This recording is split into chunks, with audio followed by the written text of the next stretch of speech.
can you see this person's perspective, Right. but can you see beyond this barrier that is in front of you right now? And we do get to that place of gratitude and actually appreciation. Now, it takes us refusing to stay in a victim mindset in order to do that. We're going to just talk about a very uncomfortable topic today. Hi, Teri. Hi there. How are you? You know, I've been a thinking, which is a scary thought. Alrighty then. I was looking around my house the other day, and I know turning 60 has really affected me in that I'm thinking about how much time I've got left. I'm past the halfway point because I'm not going to live to be 120. Okay. 120 is probably not my life expectancy. So here's the deal. I'm looking around the house going, how do I make this? Because I thought, I don't have kids. I don't have a spouse. Who am I? Who's going to clean up this? Who's going to get rid of this stuff? Who's going to? So I thought, let me see about pre-planning and doing that.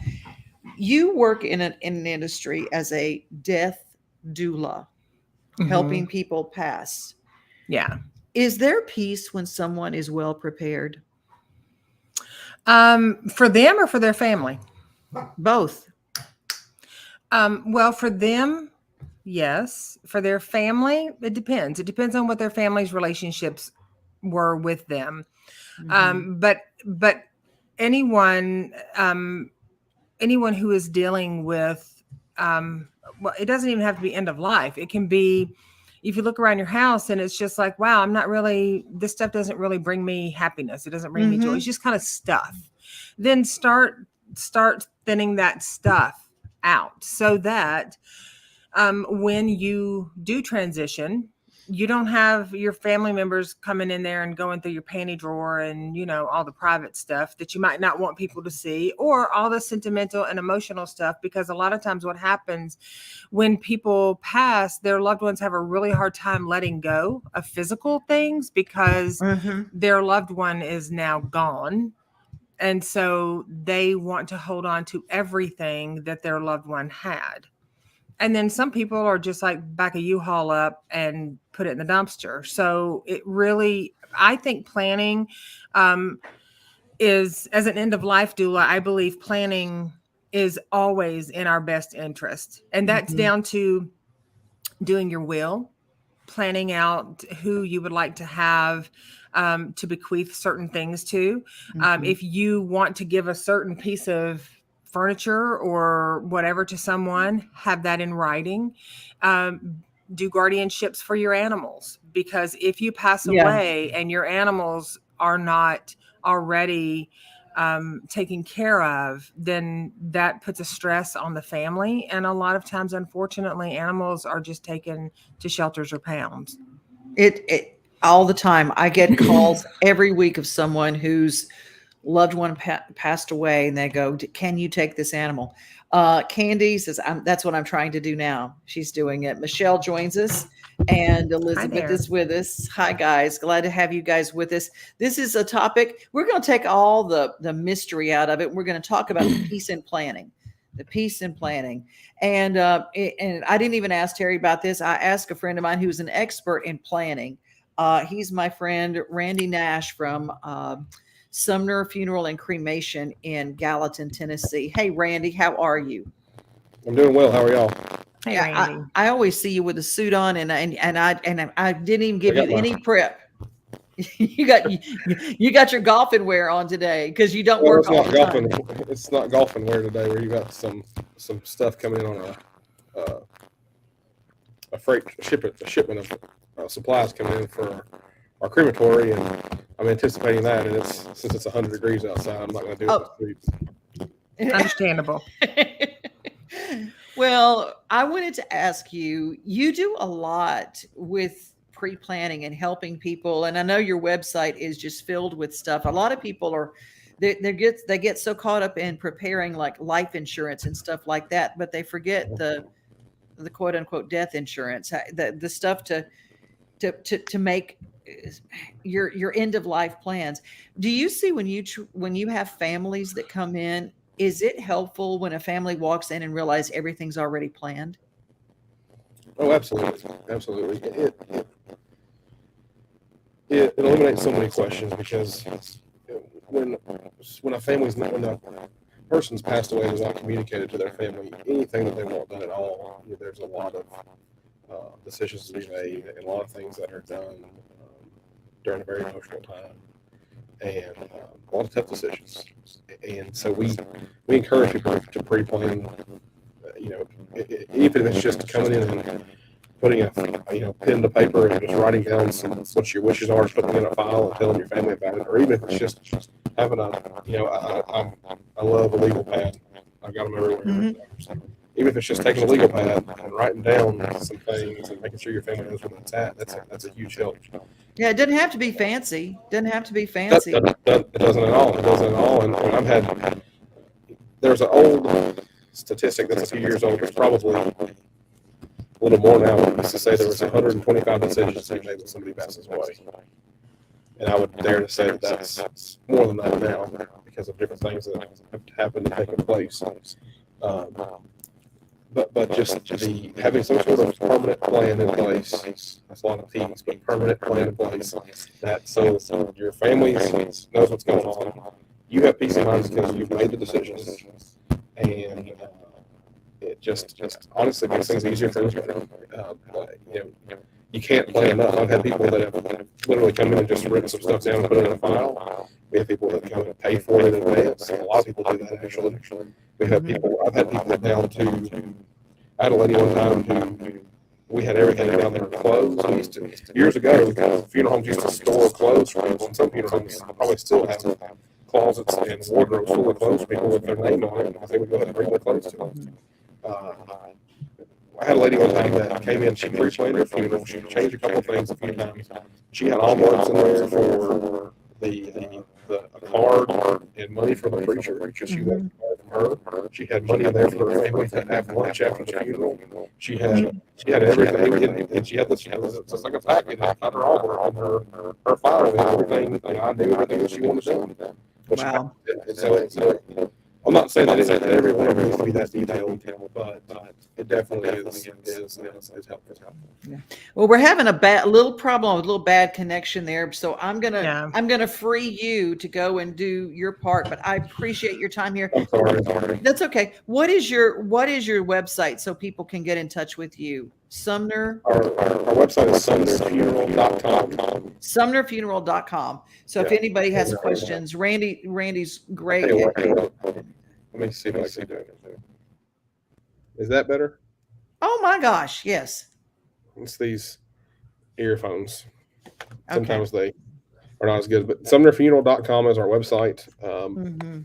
Access to both of our locations on there, Hendersonville and Gallatin. Our Gallatin office and Hendersonville offices are staffed every day.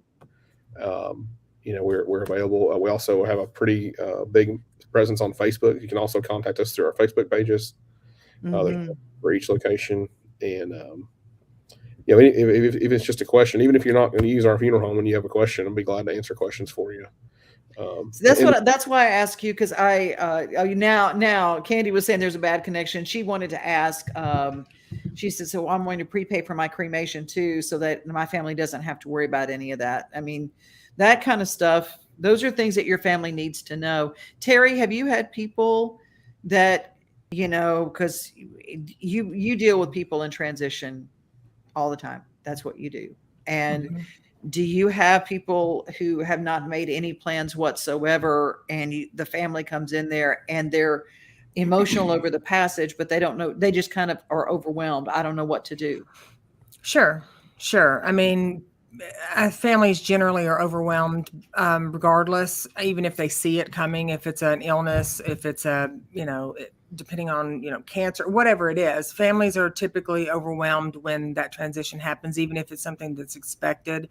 A lot of times people don't have things lined up, and when they don't, it does lead to somewhat of a rabbit hole, because then, their family is immediately kind of right out of the shotgun. They are having to make decisions that on Monday they had no idea they were going to be making, but Tuesday they're making them. And it catches people. First off, it puts the brain in a place of shock. And so some people go way over the top with it with, we want to just, we're knocking this funeral out of the park, depending on whatever it is. And other people want it to be as simple as possible, but that doesn't take away the fact that they're still functioning from a place of, I didn't see this coming, and I don't know what to do with this. So I think that pre-planning for people, is one of the,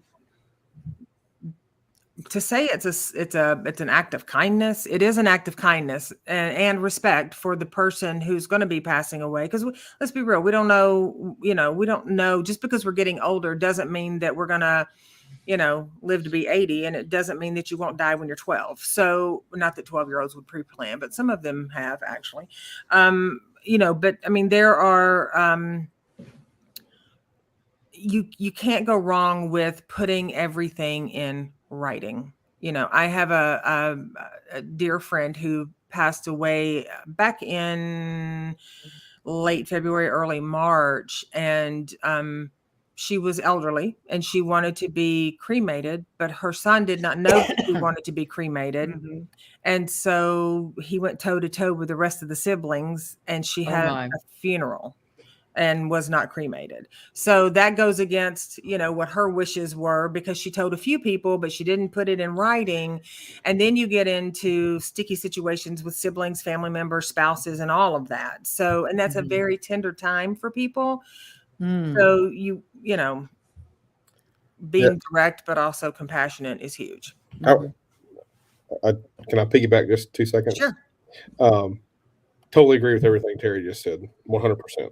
And the other thing too, with in today's day and age, people being blended families, some same-sex couples, people that are estranged from other relatives, anything that you can think of, I've dealt with in the last 20 years. But making to ensure that the legalities and what's involved and what laws have to be followed legally as far as right to disposition when you pass away, and who is a true next of kin, who isn't a next of kin, and what things go beyond death, because some things do go beyond death, like powers of attorney for health care with what we call right to disposition. Is it's the only type of power of attorney in Tennessee that goes beyond death, and that's a huge thing, because that ensures that whoever is your agent, your power of attorney, is going to make sure that everything is done the way that you want it done, whether it's cremation, burial, natural burial, anatomical donation, whatever it is. And that is the biggest thing that I can. That's probably one of the biggest pieces of advice that I can give to people. And make sure everybody knows, number one, but make sure that you have someone in place who agrees to possibly have to be the bad guy. Right. Here's something I didn't know. I didn't realize, and I've got a little network of single lady friends who of a certain age, and we're all each other's in case of emergency contact because we're all here. And I didn't realize that if you were in case of emergency contact, that a lot of these decisions, if you don't have them in writing or whatever, will fall on your emergency contact. And sometimes that happens. And that is in my opinion, sometimes a little bit of a tricky situation when you get into some healthcare facilities with hospitals and stuff, and what they will do in case of emergency person. But then when the death occurs, what we can do legally and what we can't. Right. You can have somebody as your emergency contact at the hospital who's in charge of things, but when you pass away, it can become a totally different person. And those are things that we run into more times than not, believe it or not. I'll share a quick personal story with you just briefly, just because I can see it behind me. So I'm going to lift up my camera just a little bit. See that right there? That's my grandfather. You've heard the story, Devon. I won't go through. I won't tell the whole story, but he died when I was 5 in 1993. Very suddenly, 61 years old. he dropped dead of a heart attack sitting next to me at the dinner table. He owned 4 businesses, a very large company. He had 4 children, 3 grandchildren at the time. He had a lot of things going on, and we essentially went into it blind and made the decisions that we thought were best fit for our family. Let me rephrase that. They made the decisions. I was there, but I didn't make any decisions. But that is a prime example of making sure that everybody knows what you want done. I think that we did what he would have wanted. Going back, if it would have happened today, obviously I have a whole other outlook on how things. When you do that for a living, you get a whole different new outlook. You do. Elizabeth has a question. I need to make sure my power of attorney is valid here. She continues, there are only 2 people in this world I want making medical or legal decisions for me, knowing that it's irresponsible of me not to have it in legal form. Yeah, absolutely. Most attorneys that practice family law and estate law, things like that, can help you with those. There's also some attorneys that specialize in elder law. Because it would be elderly to talk to them, but they are very, very well versed in powers of attorney, wills, estates, trusts, anything that's involving with end of life. I can't. It will cost you some money, but the peace of mind knowing that at least that part's handled. A lot of these folks, I know that there's a group here in Hendersonville that they will literally. They do it all for you, and it comes in a binder, and people will bring in that binder to us and look through it and find exactly what they need. I say this, and we've done through it enough now because I can just take the binder and get what I need out of it and make the copies we need and give it back to them because it's that big of a deal. And if you move here from another state, for sure, make sure that it's if you have someone outside of the state, your power to use Candy, not necessarily. No, but I would make sure I have at least one backup, and maybe if not 2, if you can. But at least one person. You have to have a second person on there. So you can have a power of attorney, Candy, that's not in state, but you also need to know that, like, if you are elderly and you have someone who is your power of attorney, and they are out of state and they're still your POA, there are certain things that, like, if you are if you're being cared for from someone else, your POA cannot initiate rights to protect you or help you in Tennessee if you're in another state, because that falls outside their jurisdiction. Right. Yeah. So. Phew. And I will go on to say that, it's not always super expensive to do up your wills. I mean, it's really not. You can literally write it on a piece of paper and have someone at your bank notarize it. I mean, it can be as simple. If you do have a lot of money and a lot of estates and, all that kind of stuff, you can still navigate that without, because let's be real, it happens all the time. People pass away all the time, and they're constantly saying, yeah, I need to do that one day. But that one day never gets here. They transition before that one day gets here. I have we keep a Tennessee power of attorney for healthcare form on hand that we give to people a lot. I don't notarize it for them. I have them take it to someone else and have it witnessed and notarized. But if someone needs that, I'd be glad to email it to you. And a lot of funeral homes are notaries too. So you can always, if you need something notarized, sometimes check with your funeral homes too. Yeah. Now I can see the comments over here on the right. So I was trying to figure out how I could see those. Yeah, I'm bringing some of them up, and I gotta. Teri, you sent me a link to something, and I know that Randy also sent me a link to it, and it was about this wonderful place that has been designated as a natural burial place in Tennessee, and it's. You sent it to me, and it's like a park, and people can walk through it, but it's a natural burial thing. You don't have to have a casket. You don't have, they wrap you in a shroud. A shroud, yeah. Well, and to be clear, your family and your loved ones wrap you and prepare you. There are people who will do that, but typically people who do natural burial. John Christian is the gentleman. JC is a gentleman that, and I'll post his information in here. He along with Becca Stevens and some other individuals, worked on founding Luxbar, and from that, I think the burial place that has been reserved, and you may know this, Randy, is it Thompson Hollow? So it's called Larkspur Conservation at Taylor Hollow is the area. Taylor Hollow, yeah. It's Tennessee's first conservation burial ground. We probably take care of 60 or 70% of the folks that go up there. We work really closely with them. John and I have been friends for a long time. Yeah, that was one of the things that once they actually secured the land, they had a wait list for people who were interested in doing that. And it's really, it's a different mindset for some people. Some people are not really open to it. But if you think about it, in the 1800s, that's how it was done. Like, I mean, that's what we did, right? I mean, I was interviewed about it several times. I've been interviewed about it, but I just did their last film. You can actually watch it on PBS. Yeah, I was in that too. But natural burial is not necessarily a new thing, but it's just taking the commercialness and the embalming, the casket, the vault. Now, some people still use like an all wood construction casket or a wicker, or they're made out of willow or seagrass or bamboo, other natural materials that are really pretty.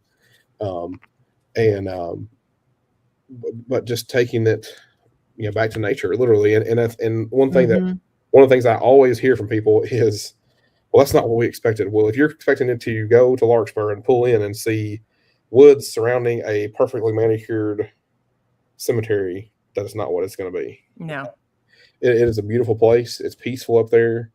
Right now, it's really hot. But it's a really neat place. And Michelle's talking about it. Been hiking there. People can go. They can go hike there and be part of it. Yeah, it's open year round. There's trails out through it. There's a trailhead that has a map, and I think there's some paper maps there too. And there's signs throughout it. And the only thing, you could, even if they're having a burial that day, you can still do that as well. You can still go through there and hike and visit it, and they do tours. I think once a month there, and we've had several folks that have prearranged with us to go to Larkspur, and then of course prearranged with them as well. And it's a great option for families to have, and just have that option. And us, as in my opinion, as funeral renters, to have that tool in our tool belt, that's that option for people here. To have it here, right here, this close to us is a huge deal to me. Absolutely. I'm glad that it's finally, I'm glad that they're able to finally utilize it, and one thing that I will say, we've had a couple of people post about, the power of attorneys. And also we talked briefly about emergency contacts. It's real important that when you have an emergency contact, to let that person know that they are your emergency contact. Unfortunately, a lot of times people power of attorneys are more of a legal thing. So they have to, they're aware at that point that they're a POA. But emergency contacts are not always, especially if someone is estranged from their family, or they live alone, or whatever, you need to let that person know that they're your emergency contact. And then also, if you are their emergency contact, and you're not in touch with your family, give them contact information to your family, because odds are they're going to get the call first, and they're going to need to relay this information. There's a lot, other individuals. So, in my previous life, I also worked in law enforcement a little bit, and one thing you could do, I've seen a lot of people do, and this will be helpful, especially if you were ever in an accident or something like that, is on your phone, instead of it being a background, go into your notes and type out your name and who your emergency contact is, and have that as the screensaver on your phone. So I know that's a little bit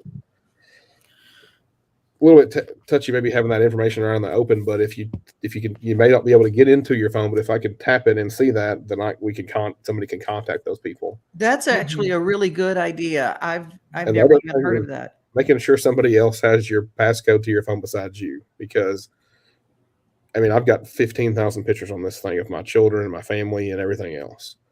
You know, when you pass away, people, you know, they want to have those pictures to preserve those memories, you know. And so that's something that's just, you know, and have a, you know, this is totally changing subjects, but the phone thing, social media, having somebody that your social media, if you pass away. I think that Facebook calls it a legacy. A legacy page. Yeah. And there's also, you know, I tell clients that I work with, have a notebook, and in that notebook, have your banking information. I know that a lot of funeral homes provide these, but like have a notebook, have your banking information, your passwords, your main social media passwords, you know, have those things in there, have your primary care doctor in there, have the things that even if they're once a year doctor appointments or whatever, you have those in there, and have your social security in there, and put it somewhere where you tell someone that you have it, that it's there. Like mine, all of my stuff is in, for everyone listening, if I drop dead tomorrow, all of my stuff is in a box in my hall closet that I'm going to be, after I'm cremated, they're putting me in the box, but inside that box before I'm there is the CD or the the thumb drivey thing. I'm so techie, can't you tell? Of all the songs I'm having, of how I want my celebration of life set up, of my cremation paperwork, I'm paid in full, of where I want my ashes to go. All of that is done. And make sure that when you're doing someone's ashes, that you're doing them legally. You cannot take them. A lot of people do. You are not supposed to take them to the beach and to places like that. Like there are certain places you have to have permission, because they are human remains. So we have to be respectful. And a lot of times we can get willy-nilly with our last wishes. Well, I want to be sprinkled all over the place. And it's like, okay, well, think about this for your loved ones. Because I used to say, I don't care what they do with my ashes when I'm gone, it doesn't matter. But then I stopped and thought about it. It does matter. It does matter to my family. It does matter to my daughter. So I need to be responsible with that and do something where, whether, you know, I'm actually going to be turned into one of the wreaths that they put at the bottom of the Gulf for the fish to live in. So I'm basically like SpongeBob's little pineapple. And I love that. I'm so excited about it. I think that's I just wish I was great. going to be here to see it, but you know, but I chose to do that because I did not want my daughter having me in a box or an urn and shifting me around. And at some point after they pass me around for a few centuries, these people don't even know who the hell I am. They just got some dead woman in their closet. So I don't want to burden the family with that. So, and it's different for everybody. That's the biggest thing that I tell people when is to figure out what you want done, whether it's buried in a cemetery. If you're a veteran, you can be buried for free in any veteran cemetery. If you're an honorably discharged veteran, let me rephrase that. You know, there are so many options for cremation, memorialization. You know, do your due diligence, ask questions, consult your funeral directors because they know what they're talking about. And if they don't, they should be able to find the answer. And you can find a lot of stuff on the internet, but talking to a person who deals with it every day is in my opinion, a little bit better thing to do. But I'm a little partial because it's what I do every day. Well, we're going to give a shout out to Terry Luno, my friend back home, who helped my dad in the transition, and he was there. And like you said, having those people that are, you know, even if you're going to be cremated, that's what funeral directors do as well. Joyce joins us and she says, my sister had direct places she wanted to be, and I did all her wishes. Off Pensacola Beach Pier, at the Turkey Creek area in Waverly, and a few other places. I did everything she asked. And a lot of places, like, for example, a lot of people being that we're close to Smoky Mountains, you can spread cremated remains in the Smoky Mountains. It is actually legal. All you have to do is go to their website. They have a little form, it's just a little piece of paper you print off. And as long as you have that in your hands when you're doing it, it's completely and totally legal. I would just be mindful of where you're doing it and when you're doing it. But, you know, and I'm not saying that it's legal in every single national park, you know, but I would say that they all have guidance on their websites for that. And going back to what you said, Terry, just a minute ago about some sort of book. Most, like you said, most funeral homes. I know that we have I call it a final wishes planner. It's probably called something else. It's just what I call it. But it's built for two people or one. It can be either way. But it's got all the information we would need to complete a death certificate, which is all your vital information. It's got bank accounts, passwords, insurance policies, social security information, veteran information, what kind of loans you may have outstanding, what debit card PIN numbers, social media logins. It's got people you want to make sure are notified. It's got was the one I just was thinking of. Doesn't it also, Randy, have a place for your obituary if you want to write your own? It does, yeah, some of them do. Yeah, some of them do. And then it has like personal bequests. Like if there's something you want certain people to have, it's got that in there. We've got a couple different ones. Ours are, if somebody wants one of those, if you call us, it's free. You can come by and pick one up. Be glad to give it to you. There's probably something online you can find too, but I like personally having the pen to paper, and that way you can look at it and you can go back and change it. And a lot of people, what we will do is, I've got one on my desk right now, actually right here, that a family transferred some arrangements from another funeral home, and they didn't do anything. They didn't do any of those details. And so I had her take it. It's my grandmother's best friend. I had her take it home and fill it out. And she called me the other day and she said, "This is a lot of work." I said, "Yeah, but this is questions that your girls need to know and that I need to know. If something happens to you, we need to know what to do." And absolutely. Because if we don't answer them, somebody has to. Well, there's just a lot of legwork on the back end of this when people emotionally aren't in a space to do that. And then what happens is a lot of times people start talking to people, and then you get a lot of misinformation. So if the person that will at some point, be the owner of this planner is putting their information in there, then that's literally coming from the source. So there's not a lot of room for, misinformation. Exactly. That's why I give it to the person, because that way they've done it. And I told her, I said, I'll make copies of this to put in our files. I'm going to give you the book back. I said, and I'm going to make you 2 other copies of it, one for each of your daughters. So you have the original, they've got copies. There's no question about what you put in there, and that way you have the original. We didn't change. Nobody thought that we changed anything or anything like that. I thought we would do that. And one thing that I wanted to say too, this is something that's come up with us a lot lately. We pride ourselves being a local family-owned and operated business, and that's a huge deal to me personally, because we are in an area of corporate-owned businesses. Corporate-owned funeral homes are honestly dominating the market a lot of times here. But just because you make your arrangements at one funeral home doesn't mean you can't transfer them to another funeral home. Pretty much any funeral home, the funeral, your pre-arrangement that you make with a funeral home or cremation society or wherever you make it, it belongs to you. It doesn't belong to the funeral home. Right. It's transferable anywhere you wanted to move it. Anywhere you can take it anywhere in the United States, technically. And that's just something to know. If you don't think that you're stuck, and just because you're going to be buried at a certain cemetery doesn't mean you have to use their funeral home. Any funeral home, especially at least in Tennessee, can bury at any cemetery anywhere. We have licenses in Tennessee, but we have, there's a network, and we have other people in other states that can help us if you need to go out of state or something like that. So, right. Well, Candy adds, she says, my mother's ashes are put in an urn that had a special metal box made to put that in, and buried that in the family cemetery. She had both of her wishes met. There's really no limit to all the creative ways that people can leave, and this wasn't exactly a pre-planning a funeral thing. It's just pre-planning. What is it you want? And people will go, I don't want to think about that. I don't want to think about that. But you ask somebody what they want sung at their wedding, and that will get songs immediately. People will have their songs coming up. Okay, Terry, what song? What's your main song? For what? For your at your funeral, what is one of your main songs? Don't worry, be happy. Okay. I'm serious. I agree with that.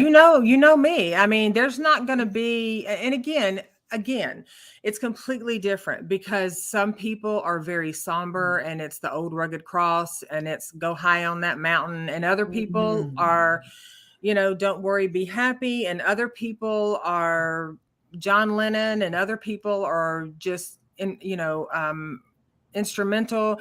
Some people don't even have music, but I do think my father was one of those people that he would not talk about death. Well, he talked about dying all the time because he would always tell everybody, I'm not going to live forever. I'm not going to live forever.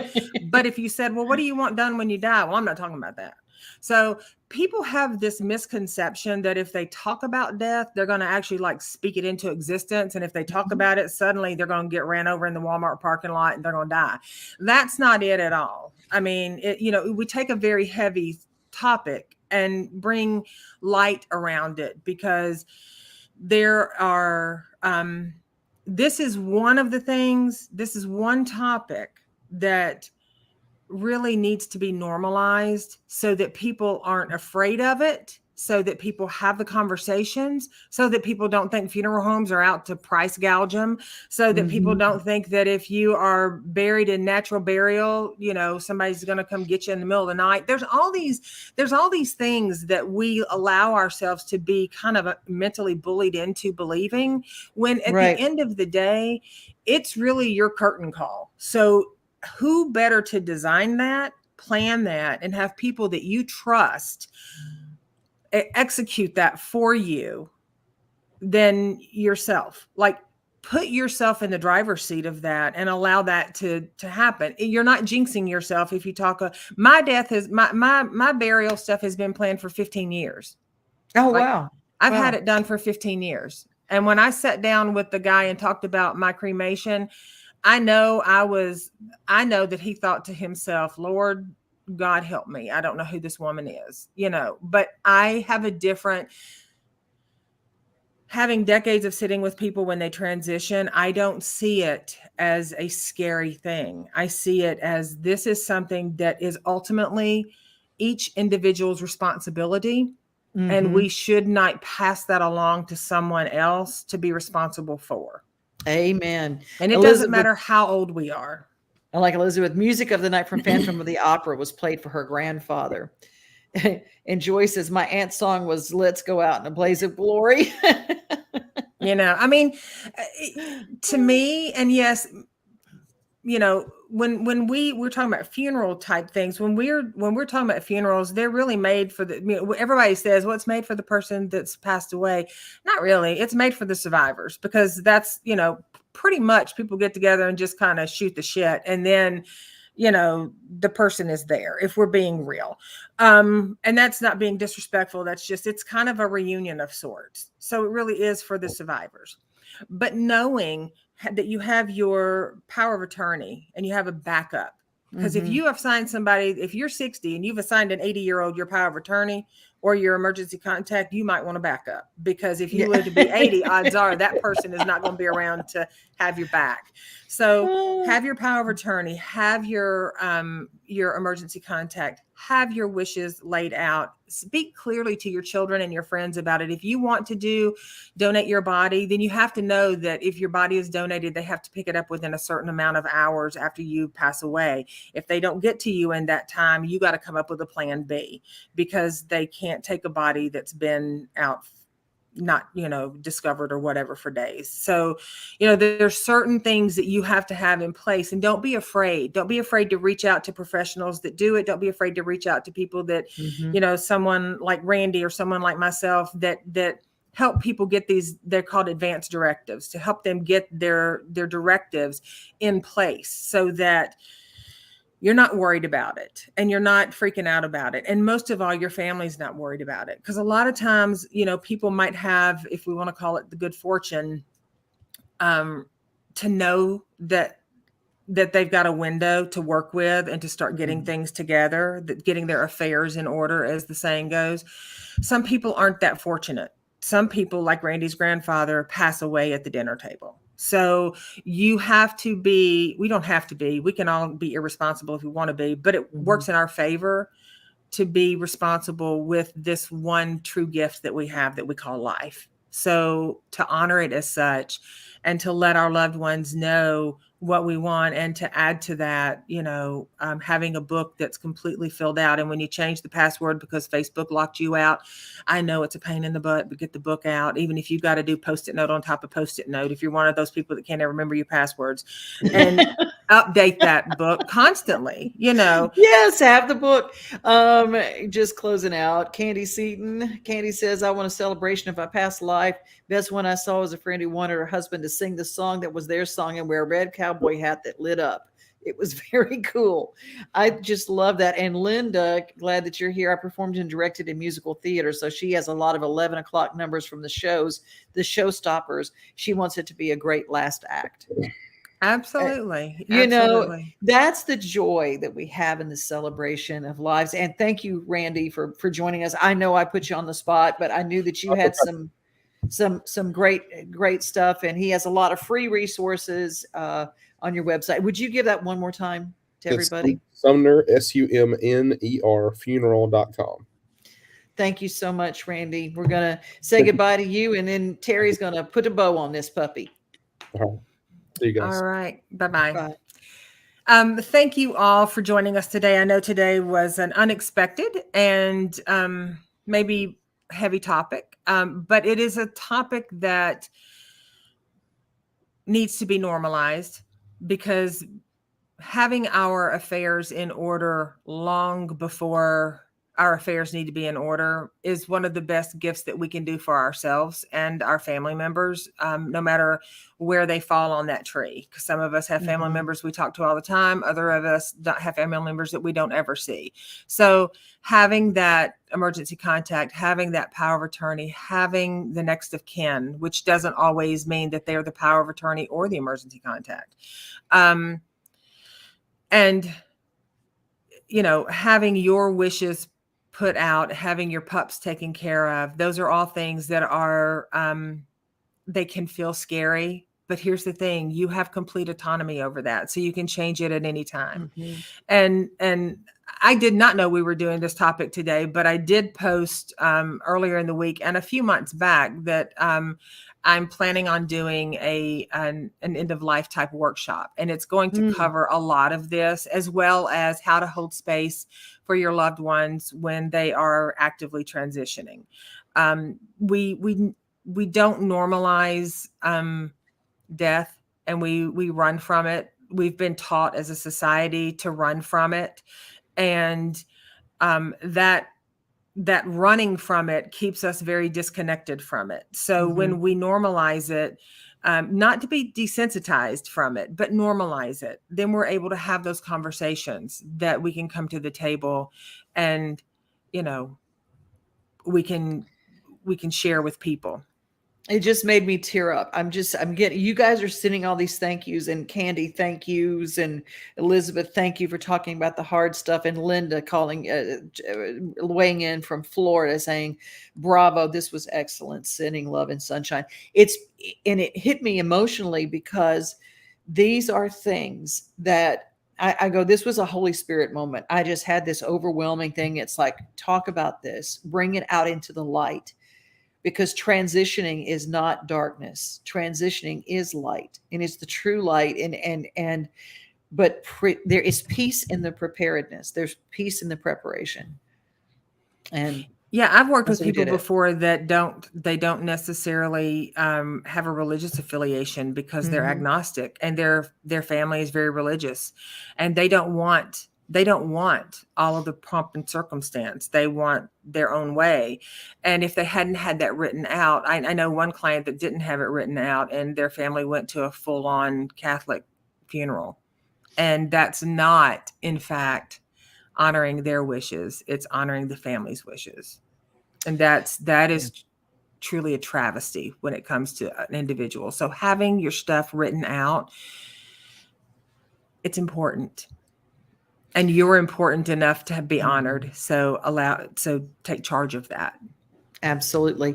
And I'm happy to carry this conversation on in the future if you want to, Devon. If there's enough interest in this, we certainly can. And I know, and be tuned in, follow Transcending Turbulence on Facebook, for the upcoming workshop that Teri will do.